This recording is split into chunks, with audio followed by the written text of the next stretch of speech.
Alright guys, welcome to the channel. In today's video, we're going to do a full walkthrough of Anki, exactly how to use it, and also I'll be sharing with you a unique method that I specifically use to improve my grades, my retention, while decreasing my time. Let's get into it. Alright guys, welcome. In case you're new to the channel, my name is Lakshman, I'm an internal medicine physician and resident in training. I'm really excited to make this video because Anki was one of my favorite tools to use as a medical student, but also one of the things I still use now as a doctor. Now I know there's plenty of you guys watching this video that may be in medical school on your medical journey or are just trying to use Anki for your particular academic or learning purposes. So depending on how familiar you are with the platform, feel free to just check out some of the links down below to the various chapters in the video so that way you can find the parts that are most important to you. And if you do enjoy this video, I've made tons of videos on Anki and how I used it as a medical student all throughout this channel, and those will also be linked down below as well as a playlist. So first, let's quickly just talk about exactly what Anki is. Now, there's plenty of flashcard systems out there, but the way I would define Anki is that it's an intelligent flashcard system that's designed around spaced repetition. You may be familiar with other popular flashcard systems like Quizlet, which are amazing, and I definitely use them in my college days.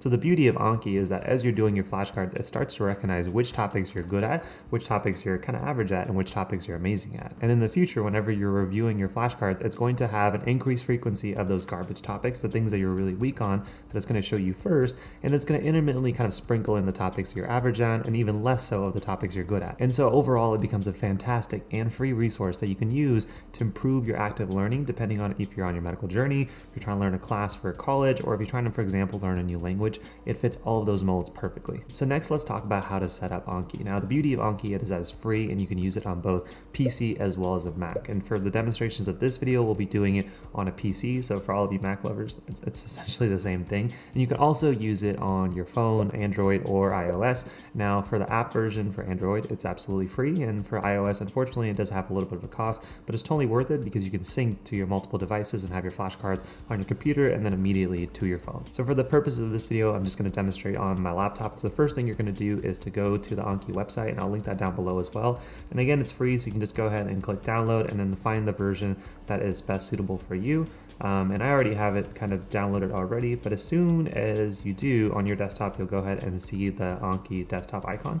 And you click it the first time, it's basically going to ask you to kind of create a username and a profile. This is basically so your email can then be linked to all the flashcards you create. So in case then if you try to open up on your phone or your iPad or any other device, you can easily sync it based off of that free account you created. Now, in addition, when you create Anki, it's going to give you the option of creating a profile. Now, most people just have one profile, so that's kind of like your whole kind of portfolio of flashcards. You can also kind of get really advanced with this. So example, if you're studying for a board exam, like if you're studying for your MCAT when you're in medical school, trying to get into med school, then you can have just one profile for all the flashcards that are related to the MCAT, and then you can have a profile for just your college classes. Or if you're studying in medical school, you can have just one for your lectures and then some for your board exams that you're studying on the side. So as you guys can see, I have various different profiles that I've created just for demos. So one of them is the Step 1 Academy. So in case you're studying for Step 1, that'll also be linked down below. But we can just go ahead and log in. So now that we're done setting up Anki, we can go ahead and start creating our own flashcards. Now, the first time that you open up Anki, there's obviously going to be nothing there, but you guys can already start to see the potential of what this may look like when you kind of start to use Anki for quite some time. And later in this video, we'll talk about creating your own flashcards as well as using flashcards that other people have already made. And before we get into the flashcards, I want to talk about creating decks because this may give you an idea of how to structure your flashcards and then also give you an idea of the power that Anki has. So for example, let's say that you're about to study for your cardiology block. And I already kind of have one, so I'm just going to say cardiology class. So this can be a deck that you can essentially put all of your cardiology related topics. So that's where you're learning in class right now. But let's say you instead want to get a little bit more macular and you want to go ahead and actually split it up based off of lectures, which is what I recommend. And you can say lecture 1, say you're learning about EKGs that day, lecture 2, let's say you're learning about CHF or heart failure. Now the beauty is that what you can do is you can essentially go ahead and move that into your perspective. So now, as you can see under cardiology class, the deck that I created, I have all of my lectures, and then as I continue to do more classes, I can go ahead and add it in. And if I wanted to, I can do flashcards from the whole cardiology block or specifically from that lecture, depending on how I wanted to review. So the idea of having these kind of decks and then mini decks and then mini decks, you have a lot of control of how you want to review your material. But now let's go ahead and talk about the fun stuff, which is how to create the flashcards themselves. Now we're going to go ahead and break down some of the most common types of flashcards and gives you an idea of what kind of things you can do with Anki. And then later in the video, I'm also be sharing with you some of the advanced techniques that you should be using to ideally increase your retention while decreasing your time. So the first thing we're just going to go ahead and do is create an Anki tutorial for this YouTube video. And here is the deck I have. So right now I have no flashcards, but what you can do is you can just go ahead and click add, and then you can go ahead and click to the various types of flashcards. Now this may look overwhelming, but the most basic flashcard that you can create is a basic flashcard. That's what it's called. And it's a simple front and back with the question that you would put as well as the answer. And I'm just gonna put question 1 because it recognizes that I already have a flashcard like that. So if I click add and I click close, now when I'm in my Anki deck, I can click study, and it's just going to ask me, you know, that question, and I need to know that the answer is answered. And then you get to kind of play with the beauty of Anki itself, which is telling yourself, you know, how well do you know this information? So if I don't know the answer really well, I can click show it to me again in a minute. If I do know it pretty well, then I can say show it to me in 10 minutes. And if it's something I really can master, then 4 days. And so it's a nice way to just press the button based off your immediate comfort level, and then Anki will do everything in the background. So that is one type of flashcard that you can create, but let's talk about a few other ones. Some of the ones that I like are the ability where you can create multiple flashcards with one effort. And so some things you can do is a basic and a reverse flashcard. And basically this is great for things like language translations or memorizing structures. So let's just say, for example, you're trying to learn a language, you can have both the English version of the word as well as a translation in that respective language. And so you can go ahead and have the English and then translation, whatever language you're trying to learn, and click add. But now the beauty is that it's actually added not just one card, but it's actually added 2 cards. So as you can see, now I have 3 flashcards. So the first one it's going to show me is just the one that I did. But now I have English and then translation, but I also have translation to the English.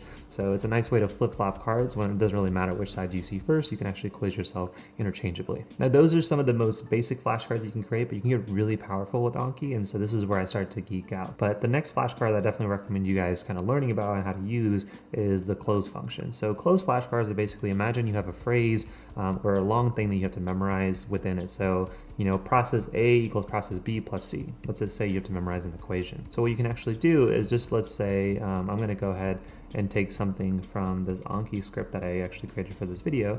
So I'm just going to copy it in there. And let's just say I wanted to memorize this part of the flashcard for my respective class. You can just click these 3 dots right here, or go Control-Shift-C if you're doing this on a PC.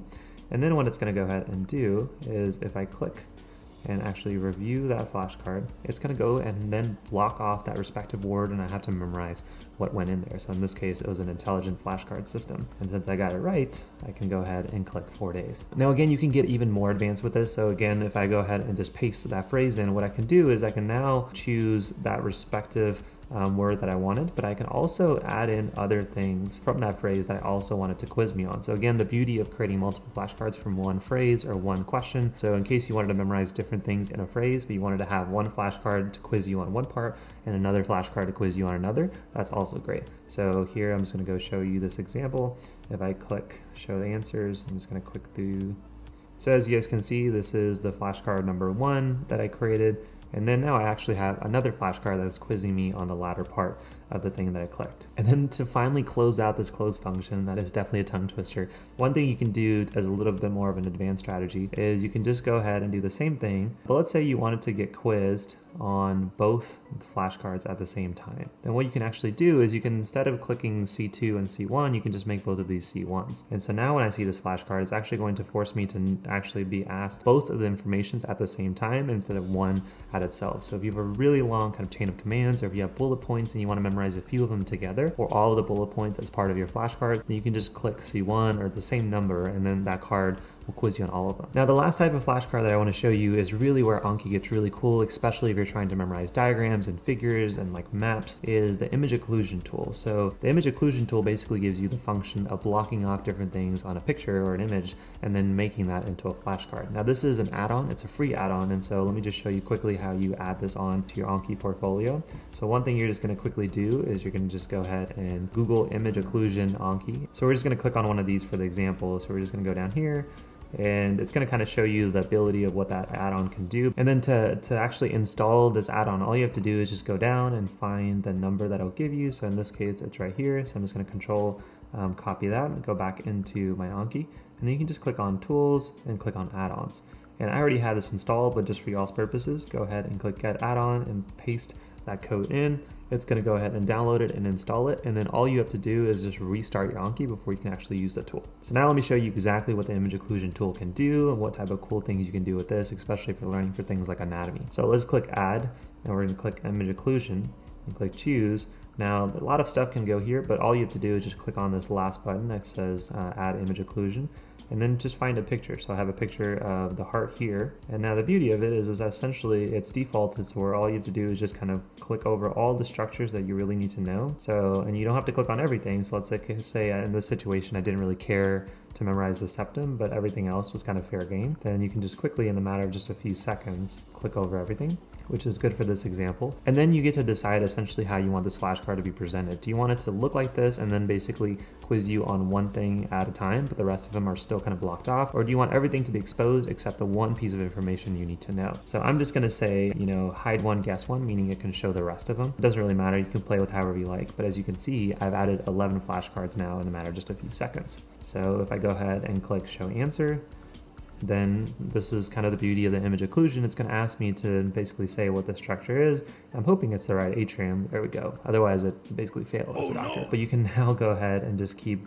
clicking through, and it's going to ask you a different structure. Now, the first time you create your flashcard, that's going to ask you based off of the order that you created them. But over time, what you'll find is as you say this topic is easy and this topic is hard, it's going to interchange, the order of them and kind of shuffle them for a natural learning process. So that's basically how to create your own flashcards. Now, before we get into some of the advanced strategies, I just want to quickly talk about how to use the work other people have done to essentially get your learning. So let's say you are trying to learn for a board exam or a language, and you don't really want to make your own flashcards. You just want to take the hard work somebody else has already done and use it for your own learning. So one of the great examples is when I'm in medical school, one of the board exams we have to study for is step 1, and there's plenty of flashcards that people have made and some more popular ones that people use. So Is Anki, for example, is a great one that I kind of include for my step 1 academy students, which is why it's here. But to get those kinds of flashcards, all you have to really do is kind of Google what you really want and seeing if there's an Anki deck. So if you're just trying to learn Spanish, I'm sure if you Google Spanish, just type like Anki into Google, you'll find a flashcard deck for that. If you're trying to learn for the MCAT, you can find respective flashcards there as well. And so essentially what you can do is just try to find something on Reddit, which is a good option, or sometimes the Anki website actually has it. So in this example, it does, and all you have to do is just click download, and then once it's finished downloading, you can just go to file and import, and it'll actually just take a bit, but it will import into that profile that you created. So as you guys can see, this is a pre-made deck that somebody else has made for a medical board exam, and it has all of the decks as well as mini decks, and I essentially can get as big or detailed as I want into the topic.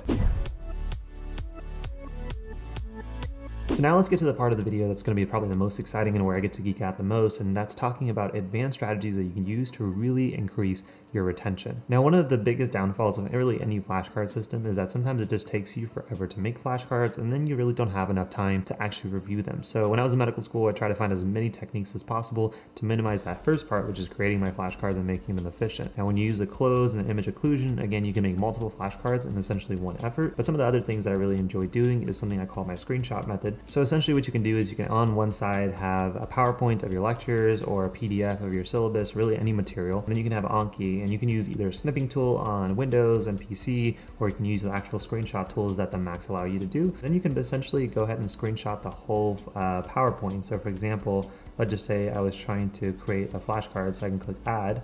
And I'm just going to create a basic one for the purposes of this video. Instead of having to type out various things from this flashcard to try to memorize, my main thing is I want to be able to quiz myself as quickly as possible on this PowerPoint. And so what I like to do is actually make the heading of the PowerPoint the question, and then I actually will take a screenshot of just the overall PowerPoint, and you can essentially just quiz yourself there. So you can then have the PowerPoint, and then slowly as you see the flashcard, just quiz yourself on one thing at a time. I talk about other things on how to actually do this method on various videos, so I'll link those down below. But this will really definitely speed up your process of creating flashcards so you can get to that learning part, which is the most important. Now the Anki method or the screenshot method by itself just works fantastically. I've had students that have just been able to boost their grade and improve their free time by itself. But if you want to get to a little bit more of an advanced stage, what you can do is you can again make this into an image occlusion. So to use this combination of the image occlusion as well as the Anki method, one of the cool things you can go ahead and do is actually create a folder of all the screenshots that you want and collect them, or you can do this one at a time. So Anki has the beauty of collecting the screenshots that you just do last. So for example, if I took a screenshot of this again, and then I go into my image occlusion, it's going to memorize that that's basically what's saved. And so now you can essentially look at this flashcard and ask yourself, like, what parts do I want to memorize? So let's just say the basic things that I want to do for the workup is X, Y, and Z. So I want to quiz myself. I want to quiz myself on what this EKG was, and then also this one. And then, I'm just going to select the features of the flashcard that are most important. And I'm going to just kind of blank out the rest. And now I just wanted to basically say I want to hide one and guess one. So it's created 6 flashcards from this PowerPoint really quickly. So I've essentially, without having to type anything up, I've essentially been able to create that flashcard. So for example, let me just show you what that would look like. So as you guys can see now, the flashcard shows up, and it's really just going to quiz me on the flashcard itself without me having to get crazy with the question. And the first part is going to be, what is the basic workup or sum of AFib? So I really need to know that I need to take their history, their chest x-ray, electrolytes. If I don't get all of it, then I can just say, show it to me again in a minute Anki. As you guys can see, using this image occlusion tool plus the screenshot tool, you can essentially get away without having to type anything actually into Anki itself, and just using that PowerPoint or the syllabus lecture you want to memorize, and then using the image occlusion tool to make multiple flashcards and forcing yourself to just memorize the things of the PowerPoint that you actually end up having to do for the exam. Now, hopefully you guys enjoyed those first 2 techniques, and I have one more advanced strategies to really share with you the power that Anki can do and really kind of hone in, especially when you're studying for exams. One of the most difficult things that I had, especially when I started, was this ability of saying, okay, like the test is coming up, I know there's hard topics and easy topics. Anki is going to start to quiz me on everything, and I really just want to focus on the hard things now because I know that's going to cost me my grade if I don't get these mastered. So one thing you can do is you can actually use the function of tags. So if you click and browse, basically what a tag is essentially you can label a card for multiple reasons. So if you want to say one card is cardiology, another card is an EKG, and another card is from this lecture, you have a lot of control. But one thing I like to do is actually like to add different tags in terms of the difficulty level of a flashcard. So let's say, we're going through the browse kind of menu. I found the flashcards I created. This, by the way, is a great option for you to kind of add notes. So if I'm, in this lecture and I'm learning something about AFib, then I add my notes here and it'll show in my flashcards in the future. But really where I want to focus on is the tag. So let's just say, for example, as I'm going through this flashcard over time, I realize that it's a hard flashcard, and I go to the next one and I realize this is an easy flashcard. And then the next one, I'm going to call this a hard flashcard, and we'll just do one more in this example. We'll just say, hey, for some reason, this flashcard is difficult. Now, if I click out, one option you can use in Anki is actually creating a filtered deck. And basically what a filtered deck is that you can basically tell Anki, I want this function to create a deck. So what we can actually do is say, Anki, show me tags that are labeled as hard. And if you do this correctly, what you'll find is it'll say filter deck 1 or whatever. And if you click study now, it's going to show you those flashcards that you labeled at one point or another with that tag. And so as you guys can see, these are all of the tags that we added below, and it'll just kind of continue. Now, the beauty of this method is that if you were studying for these flashcards in general, you can just go to edit and add tags. So if this flashcard already had a tag for hard and now it's set on easy, you can just type in easy, or if it never had a tag at all, you can go ahead and label based off your difficulty. So as you're getting closer to exam time, you can start labeling topics based off of how important and difficult they are for you, because again, when test time is getting close, you really just want to say, Anki, I know you wanted to use spaced repetition, but right now I need to focus on difficult topics. Please show me those. So this is a great way to kind of get around that. Now, hopefully those last few methods really gave you some ideas of how to use Anki and the power of Anki. And again, all of this is free, which is just absolutely remarkable. But I want to give you some kind of remaining tips that I use to really kind of speed up my review process and make them really effective. So let's just say, for example, we're going to go ahead and study for step 1. So one thing you can do is as you're going through the flashcard, you want to keep in mind things that slow you down. Now, often when we see a brand new flashcard, the first kind of method that I like to use to make sure that I'm always giving all of the topics importance and priority is that I have kind of a mental timer. And sometimes I'll make it as low as 10 seconds, which means you have 10 seconds to answer the question and 10 seconds to review the actual answer that comes up. So this prevents me from getting too into a flashcard, and I can just simply accept, I don't know it, show it to me again in a minute. So let's just say this is a flashcard, and to avoid me kind of getting too much into the weeds of this figure, I can just say you have 10 seconds and then you have to click 1 minute or 10 minutes. And so having this timer method, especially if flashcards are hard for you to review, works really well. Now again, the amount of time that you focus per flashcard doesn't really matter, but just having a timer just keeps you going, and that way one topic is no more important than the topics at the very end of your flashcard deck. And that's my timer method. But number 2 is to really break down a large flashcard into tiny bits of information you want to memorize. So again, the beauty of Anki is that I can show it to you in a schedule. So there's no pressure of trying to memorize everything at once. And I feel like medical students and just students in general will do this a lot. So let's just say, for example, I'm trying to memorize the various structures of the skin in this flashcard. Somebody's first approach is going to say, let me try to memorize everything at the same time. But again, you're not giving equal priority to other flashcards, because by the time you get to the end of your flashcard review, you're likely going to have low energy, less focused. So what I like to do is instead say, okay, you have about 20 seconds,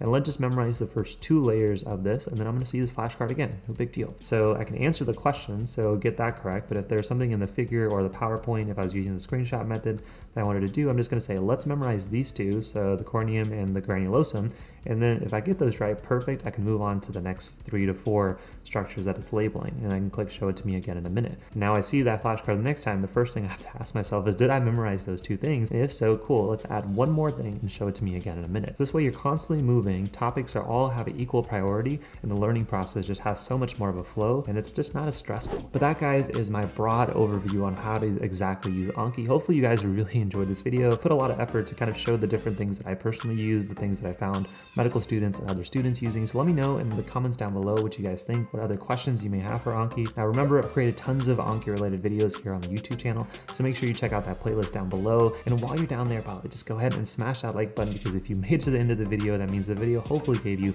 enough value and some ideas on how to use it for school. So if you did enjoy this video, I'd really appreciate, at least for YouTube, to kind of show this video to as many students as possible. Go ahead and smash that like button. And if you do enjoy the kind of the advanced strategies that I shared in this video, there's tons more across this YouTube channel and plenty more coming your way. So go ahead and hit that subscribe button and notification bell. If you enjoyed this video, I know you're going to enjoy this video and how you can boost your grades and retention by just using one tip. And then this video basically how I show you a full walkthrough of how to use that Anki screenshot method. And if you are on your medical journey, then check out some of the programs that I have for you down below, basically showing you more step-by-step videos just like this on how to improve your retention, get better grades, and become a less stressful med student. But with that being said, guys, thank you so much for watching. Thanks for being a part of my journey. Hopefully that was a little help to you on yours, and I'll see you guys in the next one. Peace.